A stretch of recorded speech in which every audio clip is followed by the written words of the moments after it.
ओम शांति। 5 मई 2026 की ईश्वरीय महावाक्य है। पहले सुनते हैं मुरली के कुछ मुख्य पॉइंट्स। बाबा ने कहा, यह मुरली सिखाती है कि सुख और शांति कोई मनुष्य नहीं दे सकता, यह केवल एक परम पिता परमात्मा से ही मिलती है। जब आत्मा देहधारियों से उम्मीद छोड़कर एक बाप की ओर मुड़ती है, तब सच्चा सुकून मिलता है। आत्मा और शरीर का भेद समझना ही असली जागृति है। शरीर बदलता रहता है पर आत्मा सदा एक जैसी रहती है। इस ज्ञान से ही हम अपने असली स्वरूप को पहचान पाते हैं। बाप का साथ पाने के लिए पूर्ण पवित्रता आवश्यक है। जब तक विकारों का त्याग नहीं होगा, तब तक आत्मा हल्की होकर ऊपर नहीं जा सकती।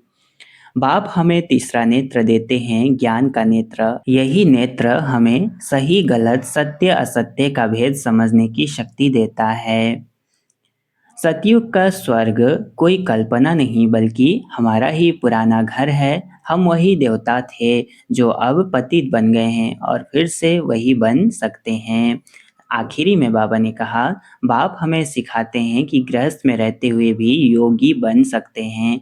बाहरी त्याग नहीं बल्कि मन का त्याग जरूरी है। देहधारियों को भगवान मानना सबसे बड़ी भूल है। भगवान एक ही है जो निराकार है और सभी आत्माओं का पिता है। अच्छा, अब सुनते हैं मुरली को विस्तार से। ओम शांति। मुरली का सार। मीठे बच्चे, सुख शांति का वरदान एक बाप से ही मिलता है, कोई देहधारी से नहीं। बाबा आए हैं तुम्हें मुक्ति जीवन मुक्ति की राह दिखाने। सुख शांति का वर्षा वरदान एक बाप से ही मिलता है, कोई देहधारी से नहीं। बाबा आए हैं तुम्हें मुक्ति जीवन मुक्ति की राह दिखाने। प्रश्न, बाप के साथ जाने और सतयुग आदि में आने का पुरुषार्थ क्या है? बाप के साथ जाने और सतयुग आदि में आने का पुरुषार्थ क्या है? सतयुग के आदि में आने का पुरुषार्थ क्या है? शुरुआत में उत्तर, बाप के साथ जाना है तो पूरा पवित्र बनना है। सतयुग आदि में आने के लिए और संग बुद्धि योग तोड़ एक बाप की याद में रहना है। आत्माभिमानी जरूर बनना है। एक बाप की मत पर चलेंगे तो ऊंच पद का अधिकार मिल जाएगा। गीत में है, नयनहीन को राह दिखाओ प्रभु। ओम शांति। यह गीत किसने गाया? बच्चों ने, क्योंकि बाप तो एक ही है, उसको ही रचयिता कहा जाता है। रचना रचयिता को पुकारती है। बाबा ने समझाया है, भक्ति मार्ग में भी तो तुमको दो बाप हैं, एक लौकिक दूसरा है पारलौकिक। सभी आत्माओं का बाप एक ही है। एक बाप होने से सभी आत्माएं अपने को ब्रदर्स कहते हैं। उस बाप को पुकारते हैं, ओ गॉड फादर, ओ परमपिता, रहम करो, क्षमा करो। भक्तों का रक्षक एक भगवान ही है। पहले पहले तो यह समझाना चाहिए कि हमको दो बाप हैं। अब पारलौकिक बाप तो सभी का एक है, बाकी लौकिक बाप हर एक का अलग अलग है। अब लौकिक बाप बड़ा व पारलौकिक बाप बड़ा। लौकिक बाप को तो कभी भगवान व परम पिता नहीं कहेंगे। आत्मा का बाप एक ही परम पिता परमात्मा है। आत्मा का नाम कभी बदलता नहीं है, शरीर का नाम बदलता है। आत्मा भिन्न भिन्न शरीर ले पाठ बजाती है। आत्मा भिन्न भिन्न शरीर ले पाठ बजाती है, अर्थात पुनर्जन्म लेती है। आखिर भी कितने जन्म मिलते हैं? सो बाप ही आकर समझाते हैं। बच्चे, तुम अपने जन्मों को नहीं जानते हो। बाप आते ही भारत में हैं, उनका नाम शिव है, समझते भी हैं शिव परमात्मा है। शिव जयंती व शिवरात्रि भी मनाते हैं। वह निराकार है, जैसे आत्मा भी निराकार है। निराकार से साकार में आते हैं पाठ बजाने। अब निराकार शिव तो शरीर बिगर पाठ बजा न सके। मनुष्य इन बातों को कुछ भी नहीं समझते हैं, नयनहीन है। यह शरीर के दो नेत्र तो सबको हैं, तीसरा ज्ञान का नेत्र आत्मा को नहीं है, जिसको दिव्य चक्षु भी कहते हैं। आत्मा अपने बाप को भूल गई है, इसलिए पुकारते हैं, नयनहीन को राह दिखाओ, राह बताओ। कहाँ कहाँ की राह पुकारते हैं? शांति धाम और सुख धाम की। सर्व का सद्गति दाता सतगुरु एक ही है। मनुष्य का गुरु बन सद्गति दे नहीं सकता। न खुद सद्गति पाते हैं, न औरों को पद देते हैं। एक बाप ही सर्व को सद्गति देते हैं। उस अल्फ बाप को ही याद करना है। बाप समझाते हैं कोई भी मनुष्य मात्र मुक्ति, जीवन मुक्ति, शांति और सुख सदा काल के लिए दे नहीं सकते। सुख शांति का वरदान तो एक बाप ही दे सकते हैं, मनुष्य मनुष्य को नहीं दे सकते। भारतवासी सतो प्रधान थे तो सतयुगी स्वर्गवासी थे। आत्मा पवित्र थी, भारत को स्वर्ग कहा जाता है, जबकि आत्माएं पवित्र सतो प्रधान थी। तुम जानते हो बरोबर आज से 5000 वर्ष पहले भारत स्वर्ग सतो प्रधान था। इन लक्ष्मी नारायण का राज्य था। अभी कलयुग का भी अंत है, इसको नर्क कहा जाता है। यही भारत स्वर्ग था तो बहुत धनवान था। हीरे जवाहरातों के महल थे, हीरे जवाहरों के महल थे। बाप बच्चों को याद दिलाते हैं सतयुग आदि में इन लक्ष्मी नारायण की राजधानी थी, उसको स्वर्ग बैकुंठ कहा जाता है। अभी तो स्वर्ग है नहीं, यह बाप समझाते हैं। बाबा भारत में ही आते हैं, निराकार शिव की जयंती भी मनाते हैं, परंतु वह क्या करते हैं यह कोई नहीं जानते। हम आत्माओं का बाप शिव है, उनकी हम जयंती मनाते हैं। बाप की बायोग्राफी को भी नहीं जानते, गाया भी जाता है दुख में सिमरन सब करें, पुकारते हैं ओ गॉड फादर रहम करो। हम बहुत दुखी हैं क्योंकि यह रावण राज्य है, वर्ष वर्ष रावण को जलाते हैं ना, परंतु यह किसको पता नहीं कि 10 शीश वाला रावण क्या चीज है।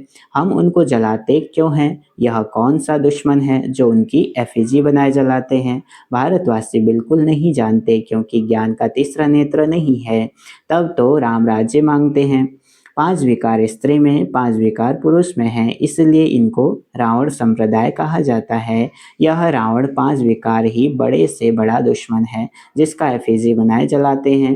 भारतवासियों को यह पता नहीं पड़ता कि रावण है कौन जिसको जलाते हैं। यह रावण राज्य कब से शुरू हुआ यह भी किसको पता नहीं है। बाप समझाते हैं राम राज्य सतयुग त्रेता, रावण राज्य द्वापर कलयुग।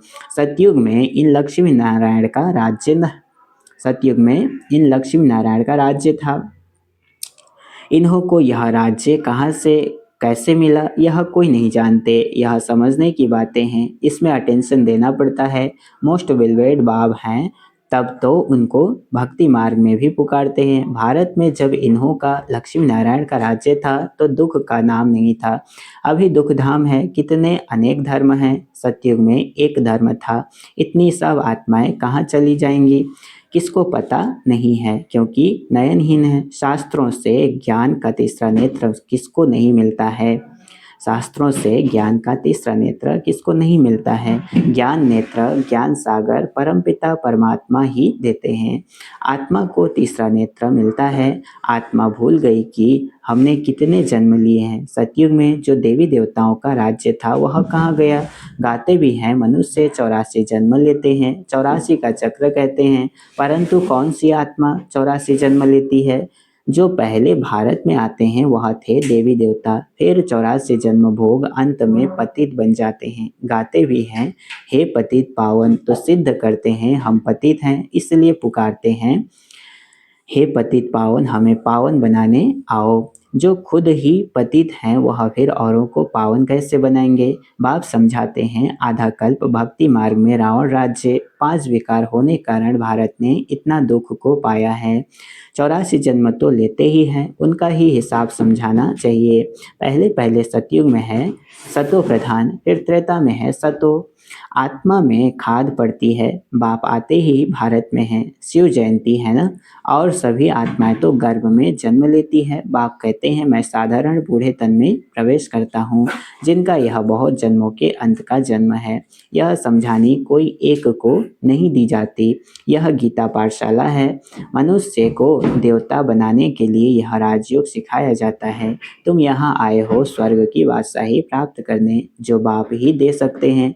गीता पढ़ने से कोई राजा बनते नहीं हैं और ही रंक बनते जाते हैं। बाप गीता का ज्ञान सुनाए राजा बनाते हैं, औरों द्वारा गीता सुनने से रंक बन गए हैं। भारत में जब इन लक्ष्मी नारायण का राज्य था तो प्योरिटी पीस प्रॉस्पर्टी थी, पवित्र गृहस्थ आश्रम था, वहाँ हिंसा का नाम नहीं था। फिर द्वापर से लेकर हिंसा शुरू हुई है।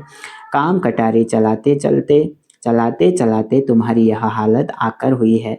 सतयुग में 100% साल्वेंट थे, सतो प्रधान थे। यह राज कोई भी मनुष्य अथवा साधु संत आदि नहीं जानते। बाप जो ज्ञान का सागर पतित पावन है, वही आकर सतो प्रधान बनने की युक्ति बताते हैं। रावण की मत पर मनुष्यों का देखो क्या हाल हो गया है। राजे लोग भी वह जो पवित्र राजाएं होकर गए हैं, उन्हों के चरणों में जाकर पढ़ते हैं और महिमा गाते हैं। आप सर्वगुण संपन्न, हम नीच पापी हैं, हमारे में कोई गुण नहीं है।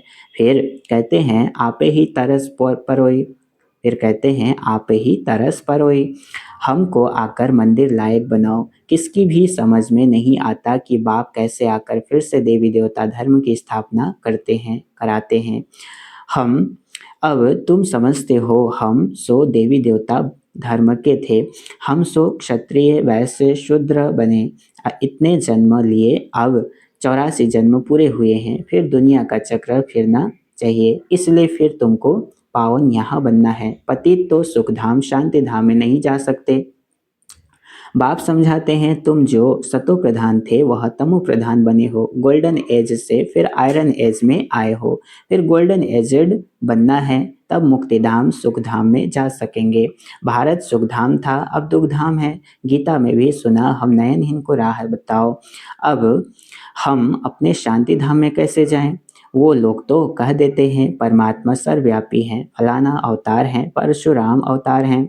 अब बाप परशुराम बन किसको मारते होंगे क्या? हो नहीं सकता। बाप समझाते हैं तुमने इस चक्र में कैसे 84 जन्म लिए हैं। अब मुझ अल्फ को याद करो। हे आत्माएं, देही अभिमानी बनो। देह अभिमानी बन तुम बिल्कुल ही दुखी कंगाल नरकवासी बन पड़े हो। अगर स्वर्गवासी बनना है तो आत्मा अभिमानी जरूर बनना है। आत्मा ही एक शरीर छोड़ दूसरा लेती है। अब 84 जन्म पूरे हुए हैं, फिर सतयुग आदि में जाना है। अब मुझे याद करो और संग बुद्धि योग तोड़ो।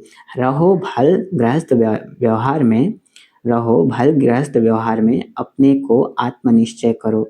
आत्मा एक शरीर छोड़ दूसरा लेती है। अब देही अभिमानी बनना है। मुझे याद करो तो खाद सब जल जाएगी, तुम पवित्र बन जाएंगे, फिर मैं सब बच्चों को ले जाऊंगा। अगर मेरी मत पर नहीं चलेंगे तो इतना ऊंचा पद नहीं पाएंगे। इन लक्ष्मी नारायण का उच्च पद है। जब इन्हों का राज्य था तो और कोई धर्म नहीं था। द्वापर से फिर और धर्म आते हैं। सतयुग में मनुष्य भी थोड़े होते हैं। अब तो बहुत धर्म होने के कारण कितने दुखी हो गए हैं। वही देवता धर्म वाले अब फिर पतित होने से अपने को देवता कहते नहीं हैं, हिंदू नाम रख दिया है। बाप समझाते हैं तुम जब लायक देवी देवता थे तब सारे विश्व पर राज्य था, सब सुखी थे। अब दुखी बन पड़े हैं। भारत हेवन था, वो अब हेल बन गया है। फिर हेल को हेवन बाप बिगर कोई बना न सके। देवताओं को संपूर्ण निर्विकारी कहा जाता है, यहाँ के मनुष्य तो संपूर्ण विकारी हैं, इनको कहा जाता है पतित। भारत शिवालय था, शिव बाबा की स्थापना की हुई थी। शिवालय था, शिव बाबा की स्थापना की हुई थी। बाप स्वर्ग बनाते हैं, फिर रावण नरक बनाते हैं। रावण श्राप देते हैं, बाप 21 जन्म के लिए वर्षा देते हैं। अब तुम हर एक बाप को ही याद करो, कोई भी देहधारी को नहीं। देहधारी को भगवान नहीं कहा जाता, भगवान तो एक ही है। बाप तो बेहद का वर्षा देते हैं, फिर रावण श्रापित बना देती है। इस समय भारत श्रापित है, बहुत दुखी है। अब इस रावण पर जीत पानी है। गाया भी जाता है, हे दान दे दान तो छूटे ग्रहण। गाया भी जाता है, दे दान तो छूटे ग्रहण। वो ग्रहण जो लगता है वह तो पृथ्वी का परछाया है। अब बाप कहते हैं तुम्हारे ऊपर 5 विकारों रूपी रावण का ग्रहण है। यह 5 विकार दान में दे देने हैं। यह 5 विकार दान में देना है।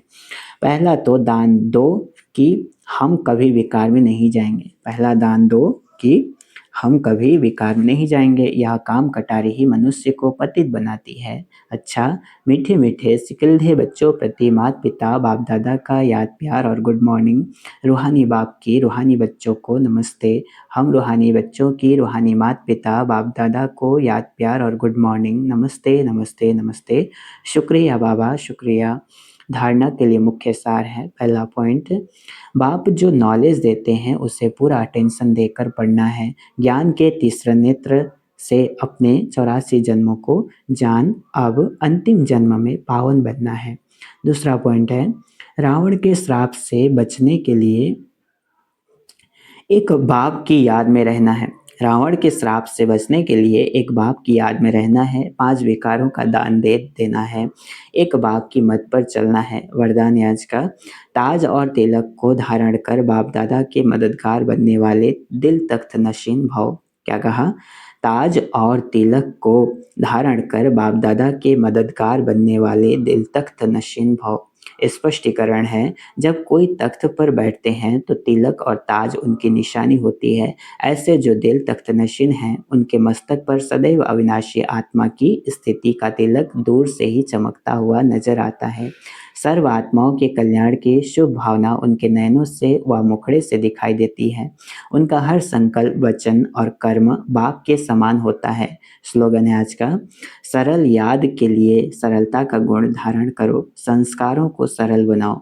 सरल याद के लिए सरलता का गुण धारण करो, संस्कारों को सरल बनाओ। ये अव्यक्त इशारे, सदा अचल अडोल एक रस स्थिति का अनुभव करो। जिसको ड्रामा के ज्ञान की शक्ति प्रैक्टिकल जीवन में धारण है, वह कभी भी हलचल में नहीं आ सकते। सदा एक रस अचल अडोल बनने और बनाने की विशेष शक्ति यह ड्रामा की पॉइंट है।